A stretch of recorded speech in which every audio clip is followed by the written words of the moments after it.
If you have a story you'd like to send my way, just go to astheravendreams.com and click the button to do so. And if you enjoy the stories, please do make sure to like and subscribe, as that does help the channel tremendously. And of course, thank you.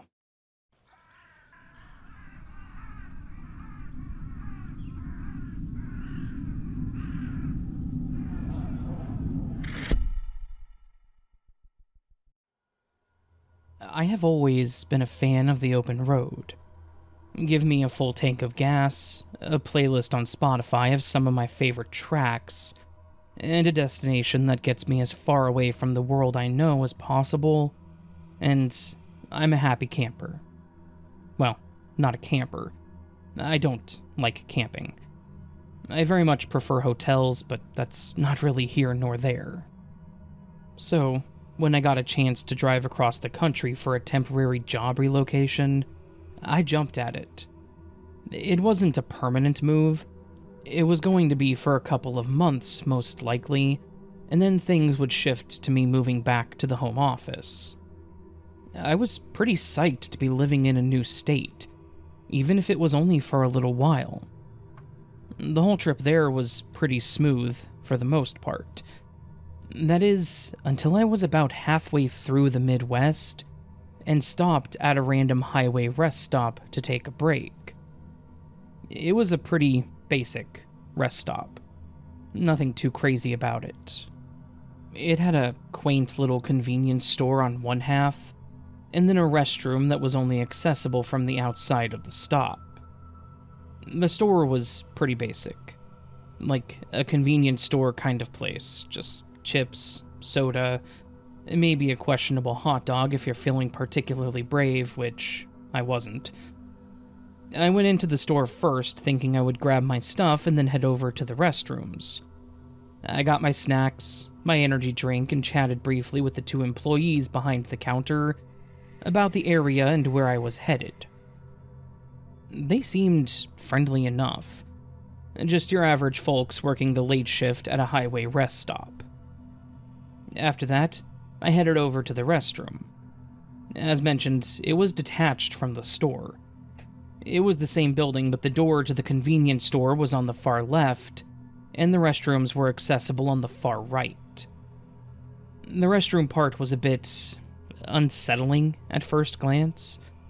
It was just basically cold concrete blocks put together to house a plumbing system. You know the restroom buildings that are typically at public parks? It was like that. My guess was that the restroom was built first in concrete, and there was probably something else attached, but they had since made it a modern-looking convenience store instead. I went in, was happy that it was actually pretty clean, and went to the stall to take care of business. And that's when I heard the door creak open, and someone walked into the stall next to me. The creaking in an otherwise silent restroom was a bit unsettling, but nothing about it was weird, really. Probably just another traveler trying to get somewhere overnight like I was. A couple of seconds pass, and I hear this guy cough a bit, and then ask, "Hey, you got a light?" I was a little taken aback. Who asks for a lighter in a public restroom? Was he planning on smoking in the restroom like that with someone else in there? Then, of course, was the question of smoking what? No, sorry, I don't smoke," I replied, a bit direct with my tone, but if he was planning on smoking in an occupied restroom, then that was kind of rude of him. So, it was warranted. He grunted at my response and then sighed, and then there was silence. A long, awkward silence that seemed to stretch on forever. The kind of awkward silence that came to be when a random person in a bathroom stall next to you talks to you. Just when I was about to write it off as some weird and random encounter, I heard what sounded like a splashing sound. Like a liquid being poured on the floor. My first and obvious thought was that this dude was peeing on the floor. But I was immediately corrected in my thoughts when a strong, acrid smell filled the air. gasoline. My heart started to pound in my chest, and my stomach turned. This guy was pouring large amounts of gasoline in a public restroom? What the hell was he planning? I didn't want to stick around to find out. I quickly finished up, flushed, and bolted out of the stall. I didn't even wash my hands. I just ran right back to the convenience store, yanked the door open, and almost incoherently shouted, "Hey, there's some dude pouring gasoline in the restroom." The two employees looked at each other for a moment like, is this dude high? But I think the panic in my voice and the fact that we had just spoken a few moments ago, and I was completely normal, then lent itself to the validity of my statement. One of them grabbed the phone to call the police, while the other sprinted towards the restrooms. A few tense moments later, he came back, his face pale. "You weren't kidding. That place reeks of gas. Go ahead and call 911. By the time the police arrived, the guy was still in the restroom. He was just sitting there in the stall, completely drenched in gasoline. It was like he was actually waiting for someone else to come in and give him that light that he'd requested, so he could set himself, and I guess the place, ablaze. They got him out and in cuffs, and they had so many questions about the situation. They determined that there was a truck in the parking lot that belonged to him, and they got his information from running the tags. But the cab was completely empty with the exception of a set of keys. It was like he had come to the rest stop with the intentions of doing what he was doing, and that's it. The clerks didn't recognize him, I didn't know who he was, and overall it was just a really weird and confusing, and potentially deadly situation. Of course, by the end of this, I was taunted with the horrifying thought. What if I did smoke? What would have gone down if I had been carrying a lighter in my pocket and handed it to him under the stall?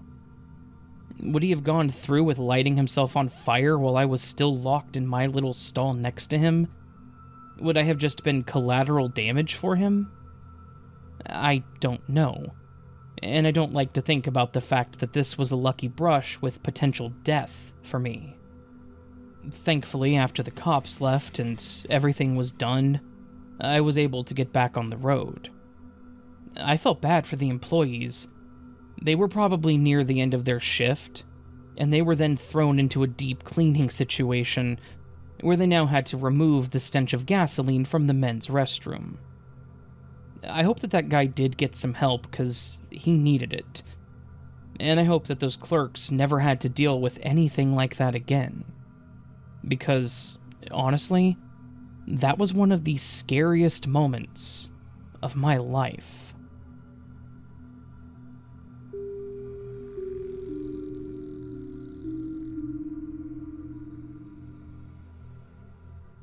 I'm kind of weird.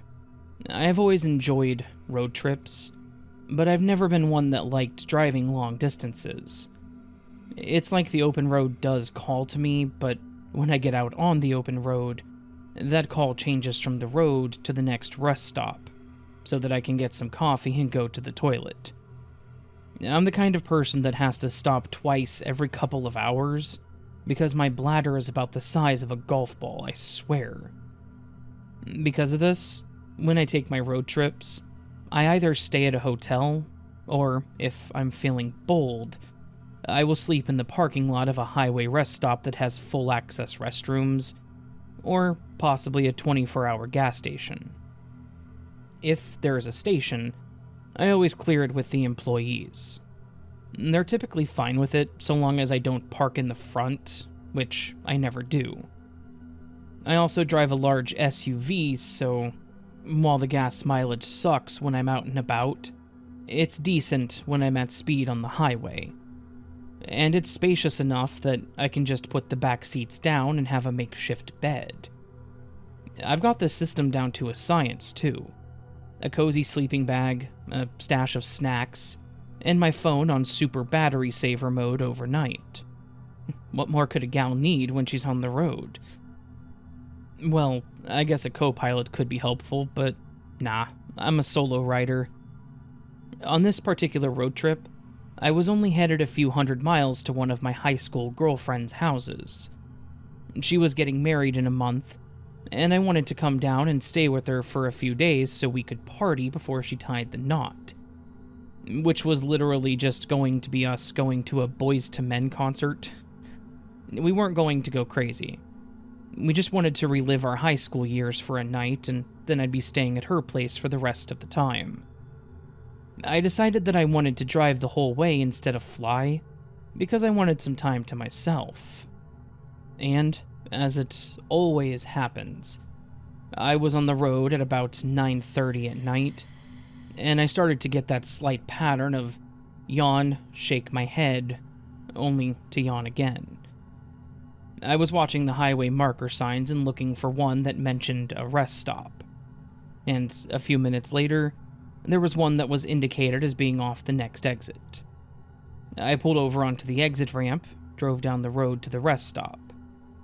It looked old, a bit worn down, and there was literally zero in ways of modern society, but it was going to do the trick.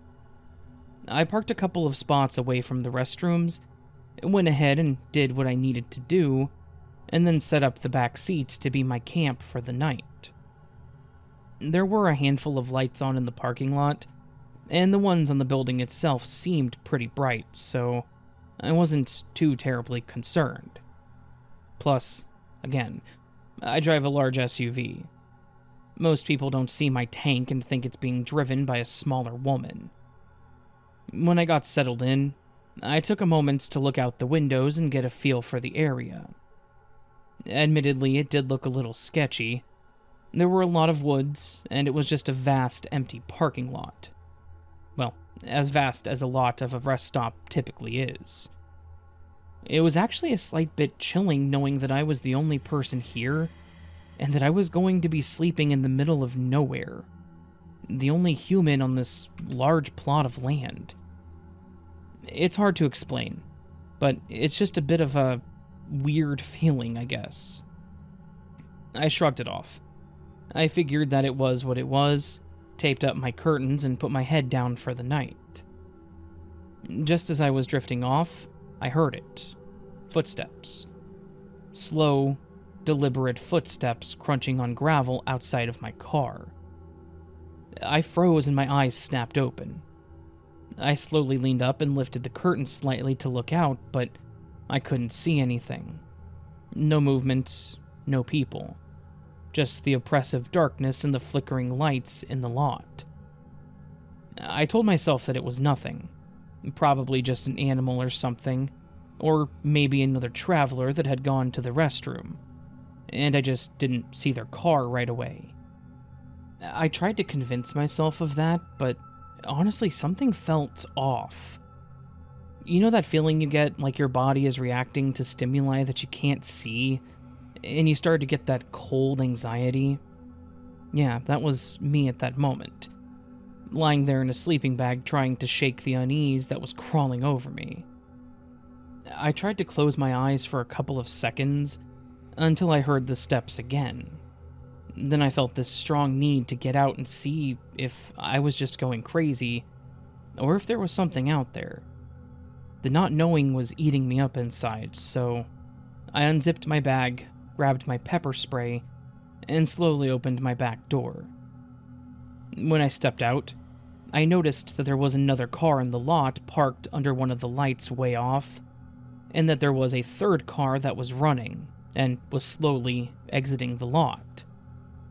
My mind put the pieces together, and I decided that it was likely that the steps I'd heard were from the person that was driving away, and probably just getting out to use the restroom before heading back out. They had just walked close to my car because of how close I was parked to the building, and there was nothing malicious going on. I let the adrenaline finally wear off, and I decided to go ahead and go back to sleep. I hopped back in, and when I was able to calm down, I closed my eyes and passed clean out. I woke up to my alarm going off at around 6 in the morning. I was glad that nothing else had happened, and thankful that I was just creeped out by shadows. That it was just me freaking out over literally nothing. I got out of the car, did my quick stretch, and noticed that the other car was gone, and it was once again just me in the lot. I went to the restroom, splashed my face, got dressed and brushed my hair, preparing for the day ahead of me. I repacked my backpack back up and stepped out of the restroom, and I exited into a lovely sunrise. That lovely sunrise, as refreshing as it was enough to actually turn my entire morning from what a lovely start to what the absolute hell. As I was standing there, I glanced down at my car, and I saw something sitting on the ground next to my tire, but partially under the car. I tossed my bag in the back seat and then knelt down to look at whatever this thing was. And when it clicked, I felt a bit lightheaded. It was a small box, no longer than a business card holder, a bit thicker though. On one side it looked like there was once a magnet that was stuck to it with glue or something, and on the other were 3 letters that told me exactly what I was staring at. GPS. This thing was a GPS tracker, and I knew for certain that it wasn't there when I'd parked the night before. I looked up under my car, and sure enough, there were magnets on the underside of the wheel well, like it had been stuck there and just fallen off. Like the glue on the magnets was defective, and the unit just dropped off my car. The unit itself wasn't dirty. It was still shiny and looked to be brand new. The steps of the night before came back to my mind. Had that person that walked by my car tagged it with a GPS unit while I was just lying there? Someone obviously had, and based on how it looked, it had to have happened that night, because there was no dirt or dust on the unit at all. I stared at this thing and my heart was racing. Why had they tagged my car like this? What were they planning? And who were they? I took the unit and I walked into the restroom, and I tossed it straight into the trash can. Whoever was going to be tracking this thing was going to get to track it straight to the dump. I did a once-over on all my other wheel wells to make sure there wasn't another one, and there wasn't. I made sure all of my stuff was packed up, and I got the hell out of there. I have no idea why this person had planted a most likely very expensive GPS unit on my car, but I'm thankful that the glue had failed, and that the unit had fallen off in the parking lot, and that they weren't able to track me. Of course, now I have this annoying habit of checking under my car literally every time I park to make sure that there's nothing there, and thankfully there hasn't been again. The main thought in my mind as to why they would do that is to possibly steal my car, or worse, get to me as a person for whatever reason. Neither of these things are things that would be good, and I'm grateful that nothing ever came of it. However, it definitely made me a much more cautious person, maybe even a bit paranoid.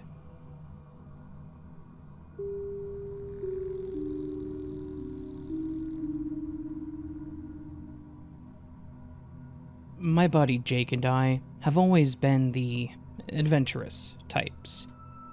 We've been best buds since high school. We even went to college together.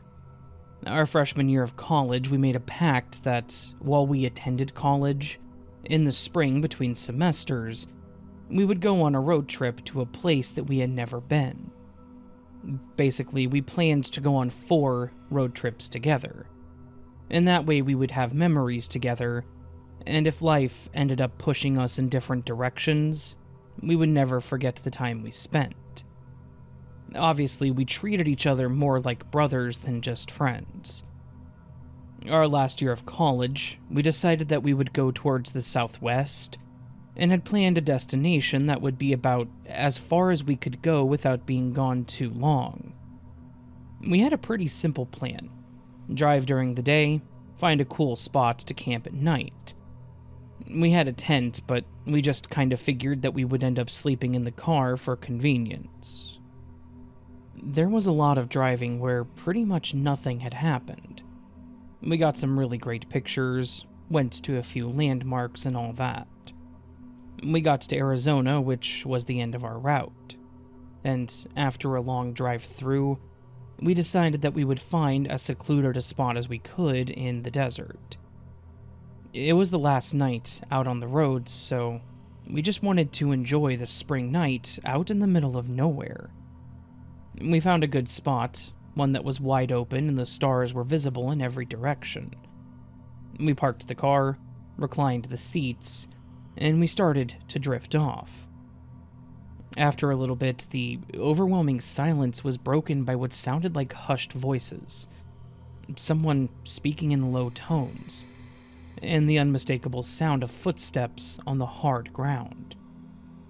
Jake and I looked at each other at the same time, him asking, "Yo, did you hear that?" I nodded. We may put on a false bravado when we're at home, but we're city boys more than anything. And the wide open like this was foreign. A bit intimidating, if you will. That, and I'm kind of a scrawny dude, so if someone was to try to overpower me with malicious intent, I'd be best off just letting them stab me. Being the guys that we were, we did get curious, and that curiosity got the best of us. And we decided that we would go and take a quick walk around to make sure that we weren't in a situation, basically. We quietly got out of the car with a couple of flashlights and started to walk out into the wilderness. It was wide open, so it wasn't like we wouldn't be able to see if there was someone just outside the car, but there wasn't anyone there. That said, we both were still hearing voices, like they were disembodied, or were coming from a speaker with surround sound or something. I just kind of stood there staring off at the horizon thinking, where's that coming from? When I noticed Jake walk past me and pointing over to a small hill. "I think it's coming from over there, man." While we were curious and wanted to check it out, we weren't dumb enough to walk. So we got back in the car and Jake pulled forward slowly to check out the area where he thought the sounds were coming from. When we got over the hill, we parked and both got out to see if there was anything nearby, and what we found was seriously creepy as hell. On the other side of the hill was what looked like a large pit, larger than a grave but about that deep, dug straight into the earth. And inside the pit were dozens of animal carcasses, all in varying states of decay. Some were freshly killed, their eyes were still open and staring in terror, and others were nothing but dirty bones. It was like this nasty, gruesome dumping ground. We were both horrified, both of us thinking, what the hell is this? We both turned to ask each other that same question, but as we turned, we both paused because we heard what sounded like a twig snapping. And when we went to look, we saw a person off in the distance, walking towards us.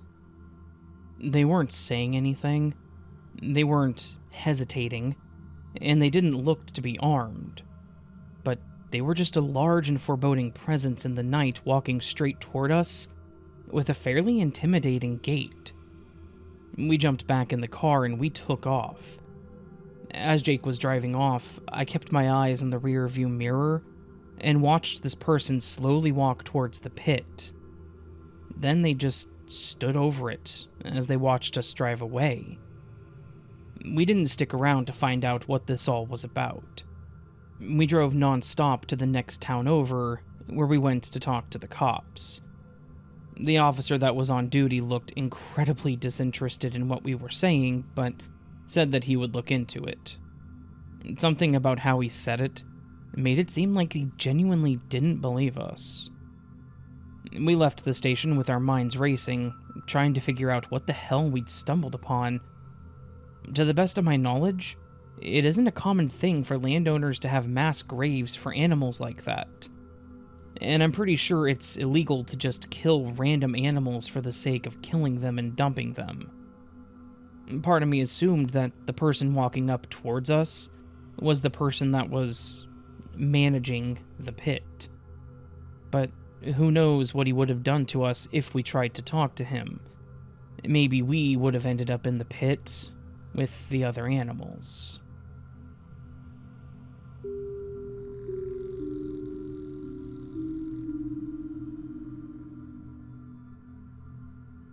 A couple of mates and I decided to go on a road trip through the country towns of New South Wales, Australia. It was our first trip. We wanted to go during schoolies years ago, but due to the pandemic, we had to stay home and wait until we could do it. With our schedules clear of both personal and professional commitments, and with the long weekend, we were finally able to make the trip. Whenever we drove through any of the towns, we would look to see what was on, show up, stay the night, and keep driving. We literally had no plans. There was a small rustic cafe in the middle of the bush with beautiful views going by what we saw on social media. We made the drive there through a rough road. My friends and I joked about my friend's car not surviving the journey. On either side of the road was farming land, or part of one of the national parks. It was beautiful. We only saw maybe about 4 utes at most on the road. I noticed something that was kind of unsettling. There was smoke coming from one of the roads. There was some rain, and we all figured that they must have been backburning to prevent the drastic bushfires that Australia gets. We didn't see any signs or anything. Soon we saw the same thing on the other side of the road, and the anxiety of what could happen started to settle in. I imagine you're probably wondering why we didn't immediately turn around. 1, we're idiots. And 2, the fires were small. We debated calling the fireys to warn them. The utes and other off-road style cars didn't seem fazed by it. Either they were the resilient country types, or they were used to this. We kept going and made jokes about the everything is fine dog meme, the one where he's surrounded by fire in a house. There was more smoke than fire. As we kept driving along the road, we were going up a hill, and the fires looked larger. And it wasn't just smoke anymore. We actually saw flames. Keep in mind, there was mild rain, and it wasn't a roaring blaze. We kept going, and we couldn't see much anymore. It was hard to decide whether to keep going or to cut our losses and leave. Every so often, we would make our way out, and the smoke would clear up. We saw someone by the side of the road in their ute.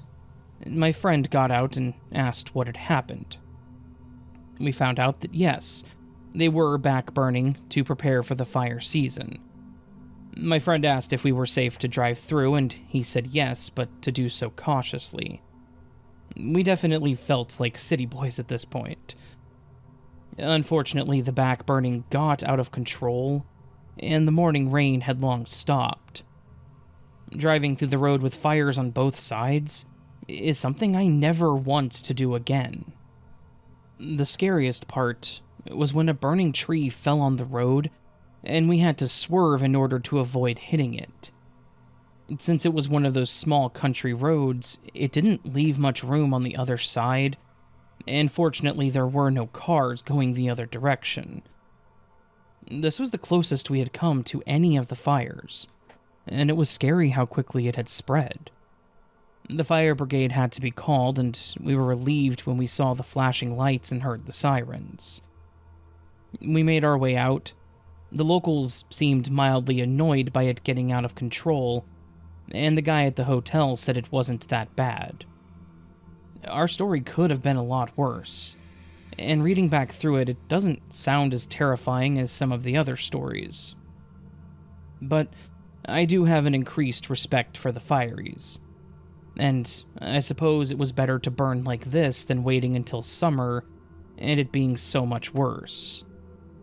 I heard from the local townies that a couple of cars were hit by burning trees, and that someone's house had gone up in smoke because of the back burning going wrong. However, any of the injuries were minor and no one had died either. I can only imagine what being in a bushfire would have been like, especially like the ones from a couple of years ago. Those were bloody deadly. Oh, yeah. The rest of the trip was fantastic. We got to see some really nice places and saw some historic pubs. Maybe I'll send in some more stories of what we got up to down the line. We got some awesome pictures too, but I'm not really comfortable sharing them with people on the internet.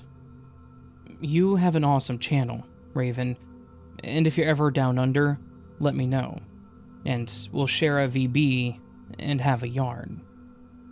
Thank you. I have no idea what that means.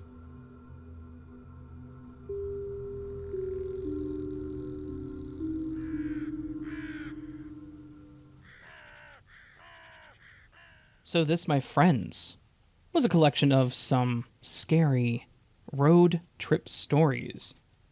And this, of course, being day 5 of spooky season, the month of October, where I overcommit to putting out content, and you, hopefully, overcommit to listening to my content that I put out. Anyways, this is day 5 of 31. If everything goes as planned, and I shouldn't say this, then there will be a video every day with the exception of 3 days. All 3 of those being Sundays. The 1st, the 15th, and the 29th. I believe there will not be videos in those days because I don't typically do videos on Sundays, but the 8th and the 22nd should have videos. That said, last year, I made this exact same plan. And you know what happened? I caught COVID, and October was ruined.